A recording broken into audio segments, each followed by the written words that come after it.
நாம் முஹர்ரமுடைய மாதத்தை அடைந்திருக்கிறோம். முஹர்ரமுடைய முதல் 10 இருக்கிறோம். சிறப்பான நாட்கள்.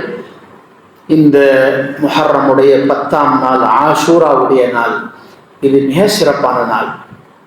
அல்லாஹ் தஆலா உலகத்தில் கஷ்டங்கள் பட்ட பல வருஷங்கள் உலகத்தில் கடும் கஷ்டங்களில் வாழ்ந்த பலருடைய அந்த கஷ்டங்களையும் பிரச்சனைகளையும் முடித்த ஒரு நாள் தான் ஆஷூராவுடைய நாள். அல்லாஹ் தஆலா பனு இஸ்ராயில் அந்த கூட்டம் ஃபிரௌனுக்கு அடிமைப்பட்டு, ஃபிரௌனை தவிர உலகத்தில் அவர்களுக்கு எதுவும் தெரியாது என்ற நிலையில் இருந்தவர்களுக்கு விடுதலையை கொடுப்பதற்கு அந்த நாளை தான் அல்லாஹ் தஆலா தெரிவு செய்தார். அப்படிப்பட்ட ஒரு சிறந்த நாள் வருகிறது.